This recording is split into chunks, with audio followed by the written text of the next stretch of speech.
thanks for coming. My name is Alex. I'm a QA engineer on the Kotlin native team at JetBrains, and today I'm going to tell you about testing Kotlin compiler. Everything will be on the example of Kotlin native, of course, as I work there, so if you see some examples, they are probably related to Kotlin native. And a few words about me. I was a backend tester for more than 10 years. And 1.5 years ago, I switched to compilers testing. My hobbies are here as well, so we can discuss wines or beer in the after talk. And a link to my LinkedIn. You may take pictures of all the links in this talk, but I'll share all of them with QR code in the end, so you will get it maybe in a more convenient way. And a few more words about myself and a meme. Yeah, there was a lot of memes, but there will be a few more. I guess that some things helped me in this switch to compiler testing. Things such experience with custom APIs. For example, when you need to test a binary protocol and you don't have a tool for it, you need to write a parser for it. Such things help when you deal with compilers, because we don't usually have tools for compilers testing. So I had to learn not instruments but some approaches, and I use it now. But let's move to more interesting part. Today we will discuss compilers testing, a tool called Pict. I'll tell you about it a little bit, and I'll whine a bit about unsolved problems, of course. So let's start. What is compiler? Maybe any guesses here? It's something that compiles. Oh yeah. Recursive nice, definition. Nice try. Yeah. That transforms high-level language into low-level language. Good. Yeah, good one. Good one. Any other guesses maybe? ChatGPT, tell me. Yeah, thanks. But yeah, I already spoiled it. Sorry. So this is how the definition of compiler looks like, and Can you read it for the people? Read it out. Sure. A compiler is a program that translates text written in the programming language into another language, the target language. I don't remember it by heart, sorry for it. So, yeah, and let's assume that this another language, or the target language, it may be a JVM bytecode, but let's assume that it's a library or executable file.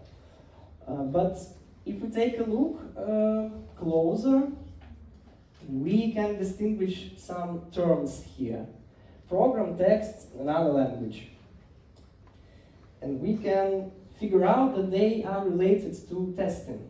So we should write a text, it will be our test input, run a program with this text, it will be our test object, and get this executable file or library, it will be our test output. And we use Kotlin for it. And why do we test compilers? Why is it important?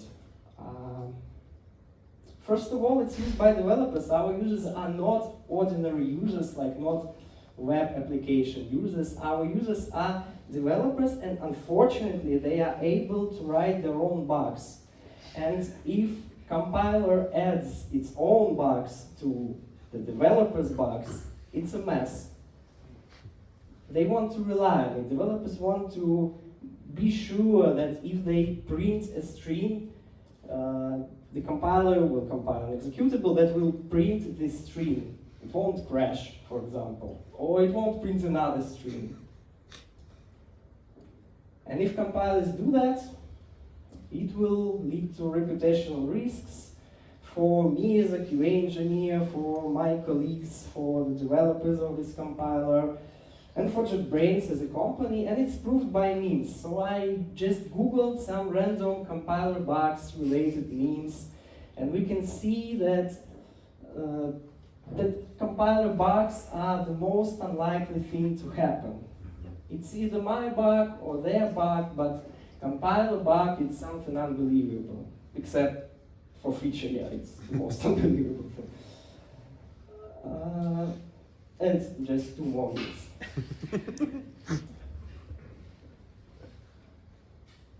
Let's move to compiler testing, but let's start from this compiler scheme. Just as any web app, compiler consists of front-end part and back-end part, but these front-end and back-end are not JavaScript and like microservices. They are about analysis and target language generation, respectively, and there's some, let's call it, metadata between them, intermediate representation. And let's discuss again what can be tested in compiler. Any guesses, maybe? Input, output. Input, output, yeah. The compatibility between libraries. Performance. Performance, nice. What else? The syntax, The keys for the compiler. the syntactic analyzer. Analyzer, yeah. Maybe one more guess. Platforms. Type safety. Type safety, oh nice, nice one. Side effects, some security issues, if it converts to correct assembly instructions, to correct processor instructions. Okay, nice, nice. Yeah, we use LLVM for that, but I'll talk about it later. But yeah, nice tries. But the correct answer is here. Okay. What does it mean? Let's take a look at some examples, and let's start from front end. It's easier maybe to understand as we, as developers, we interact with front end part of compiler. And first one is lexical analysis or tokenization. There's a short statement here, and it consists of 4 tokens, and these can be tested. Secondly, it's syntax analysis. For example, Kotlin doesn't have such operator, double plus, and if this code compiles, it's a bug. It can be tested. Then it goes semantic analysis, of course. It's about if your sources like are meaningless or not. For example, if you compile undeclared variable, probably it's a bug. And this intermediate representation generation, of course, but maybe we don't interact with that, but it can be tested internally. And the backend part is a little bit more complicated because we cannot interact with it.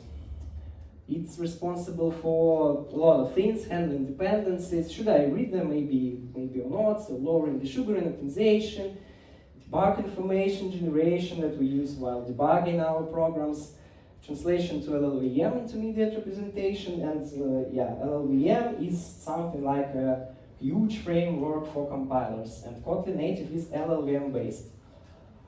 And other stuff, but even if everything is compiled, it should be linked later. Linker is not a part of compiler, but sometimes we test linkage. And even if we get the executable file, they can be bugged in runtime. For example, in garbage collection. So we should check runtime as well. That's why sometimes I run applications on my phone or even on Apple Watch, and on MacBook, of course. So, how we test it? We have different types of testing, of course, unit tests, integration tests, UI tests, but they are not about Selenium UI tests, they are about IDE tests or some special, for example, syntax highlighting tests. We have our own end-to-end types of tests. They are, again, not about Selenium, like web apps have. They are about compiling different projects, so we can, for example, find a huge project written in Kotlin, GitHub, and try to compile it with our dev version of Kotlin. and see what we got. We have performance tests, but with special sets of metrics. Again, for example, memory consumption usage, or compilation time, or binary size. It's important for mobile applications, for example. We test our compatibility with better versions of Xcodes. It's again related to Kotlin native because we depend on some Xcode stuff. Exploratory testing, I'll talk about it later. And beta testing, of course. So please use our beta versions of Kotlin. We will appreciate your feedback. And pay no money. Yeah, of course. So exploratory QA, Wikipedia tells us that it's about simultaneous learning, test design, and test execution. What does it mean for us? It means that we don't have large test plans or checklists. Instead, we try to dig into the problems, into the tasks, research, and see what's going on. And to help ourselves with this, we have kind of guidelines. For example, I just made 2 screenshots. We have questionnaire with checklists, not checklists, sorry. So, and the question number 1 looks like this: is the feature backend specific? Which backends are supported, affected? If yes, add checks number 1, 2, and 15 to your list. And the check number 1 looks like this: for all the features and backends, it's a good idea to check consistency between the ID highlighting and compiler behavior. Red code never compiles, and vice versa. So if you see so-called red code in your ID, it shouldn't be compiled from command line, for example. So we have kind of freedom, and we try to provide transparency. For example, there was a task about unique IDs generation, and I just wrote a small comment that I checked this simple case. It worked on the following platforms, and Linux kernel version at least 3.17 required for the feature to work. It crashes. It crashed on my old CentOS 7 server. It's very old. So the 2 main things, like must-have things for exploratory QA, are communication and knowledge sharing. We try to communicate and share our knowledge, and it's proved not by memes this time, but by GitLab handbook. So they say that it's okay to ask a lot of questions, and it's okay to do it in public places instead of private messages or private channel, because there's no secret knowledge increasing this way. And they even have a channel called Questions in their Slack, I guess. But I was told by my friend who works there that it's kind of outdated. It worked when there was 500 employees there. Now when there are more than 2,000, it's not so good, but it still works, and it's still okay. 6 days ago, my boss Lydia was here, and she gave us another explanation of exploratory QA.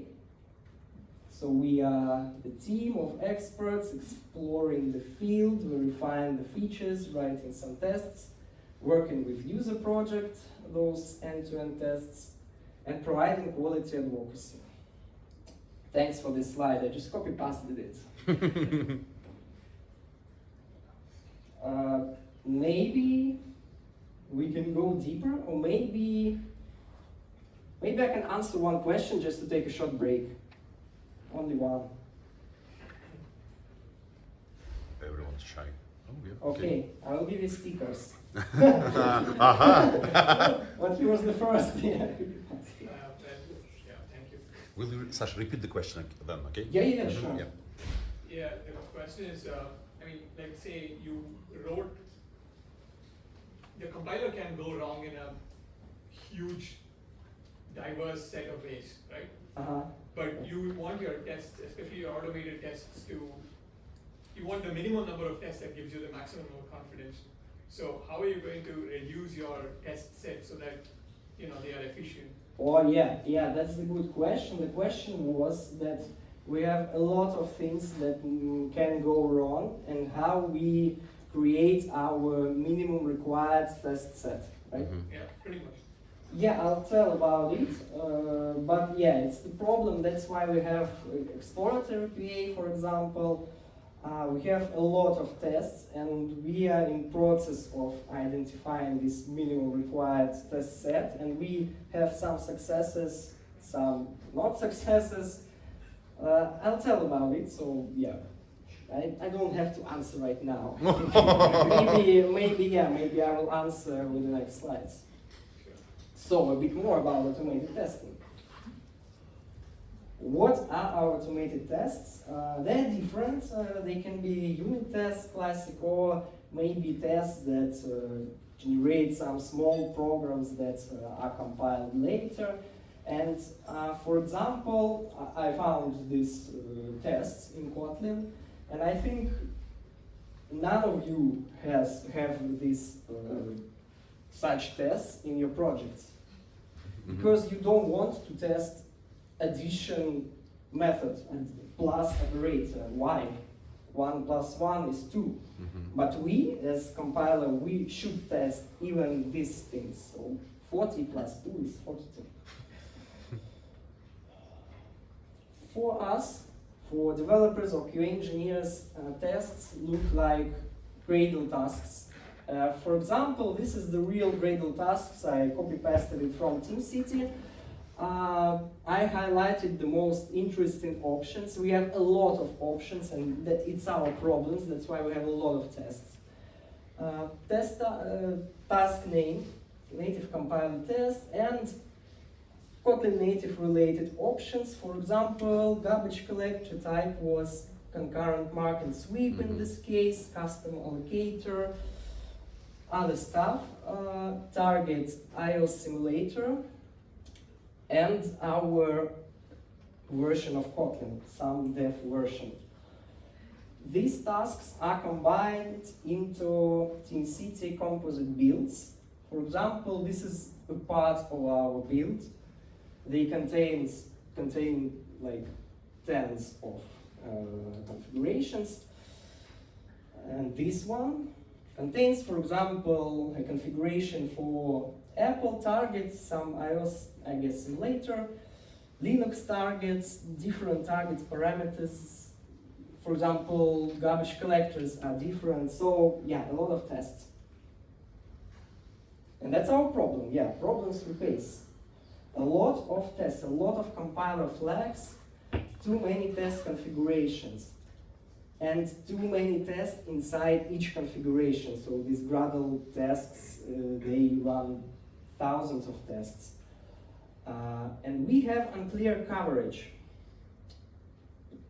but in two ways. I guess the first one is rather classic one. Okay, yeah, it's just hard to understand what's covered and what's not. Who has such problem? Okay, yeah, I'm not alone. I imagine that I ask and no hands, and I'm just, wow. Okay, yeah, I'm not alone. But the second is, I guess, more unique. Sometimes you don't know what happy path is. For example, Kotlin has a feature of nested classes. You can define a class, and a class inside this class, and a class inside this class. So this way we have 3 classes nested into each other, and the nested level is 3. But what if this nested level is 1,000 or maybe 100,000? Is it possible or not? Is it a happy path or not? Should it work? Should it compile? And that's why, again, we have exploratory QA that are able to dig into such problems.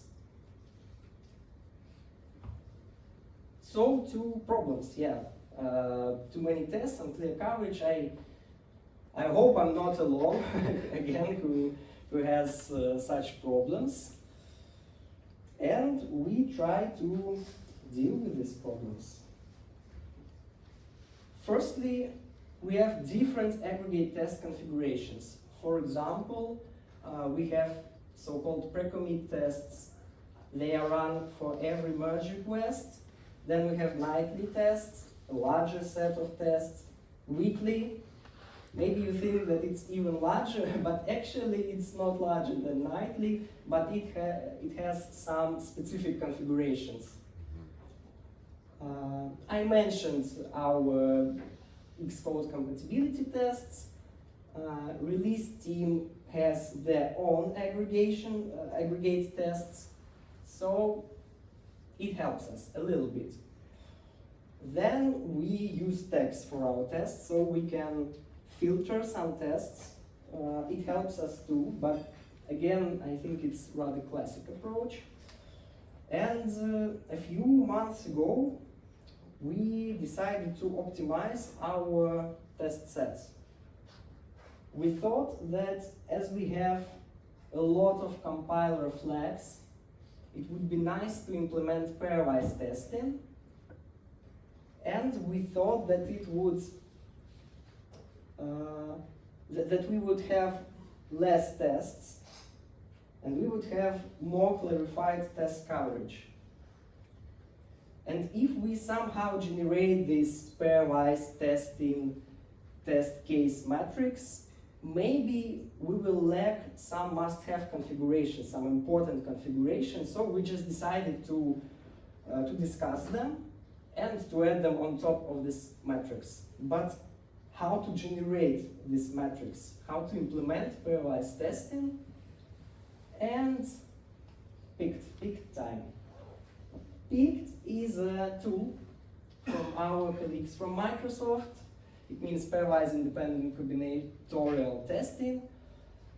It can generate test cases using a model. I'll show you our model. It's easy to use, and it's easy to use from terminal, so it's easy to use in TeamCity, for example, but we don't use it in TeamCity. Link, but again, I'll share all the links in the end. And fun fact, I heard about this tool maybe 4 or 5 years ago, and there was no need in my career, in my life, in this tool, but a few months ago there was a need, and I just remembered it. So maybe in 5 or 10 years you will remember this slide and use it. Who knows? So, pick model. It's just a text file. They have documentation, so it's easy to use. It's really easy to use. What can we see here? You can see some parameter names, their possible values. So for some parameters we have only one value, but for some of them we have 4, for example. Sometimes we use weights. The default weight is 1, I guess. So yeah. And some constraints. For example, if cache mode is not no, then optimization mode should be debug. So it prevents you from using meaningless test configurations. Also, I decided to add just as comments our must-have configurations. They are described just in English, yeah. So they are not used in generation. We add these cases manually later, but we have one golden source of truth this way, so we can open this file and see what's going on, what configurations we have.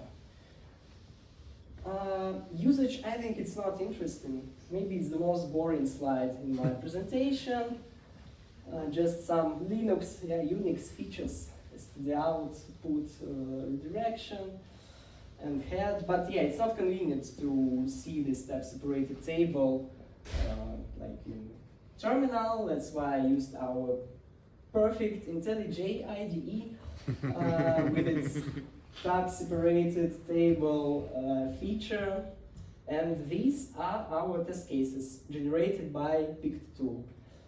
I used our AI assistant to generate this really simple code that just parses those strings into our DSL code. I won't show you, not because it's secret, but it's just not interesting. Some DSL configuration of our TeamCity tests. So let's move to outcomes. Now we have less test configurations, better understanding of coverage. So we rely on this pairwise testing technique, and we know that we have some must-have configurations. So yeah, we are relaxed. Everything is one source of truth. I like it. Everything is described and determined. I like it. Yeah, like no things such as, oh, I don't know why it is so. Everything is described and determined in one place. But of course, we have a lot of problems unsolved. Ooh. Flakiness, yeah. Tests still take too much time, and we are working on it. We haven't moved nightly and weekly tests to this picked tool. We have tasks, we have some ideas how to use it, but no time. But we will do it. So tests, like this logic is spread out into two repositories. One contains test configurations descriptions, this DSL code, and the Kotlin repository with tests themselves. So a developer is able to silently mute tests in Kotlin repo, and it's rather hard to detect such mutes or changes. And flakiness, yeah, it's a classic one. Who has flaky tests? Maybe I'm alone. You wish. Thank you, yeah. And conclusions, actually, there are a lot.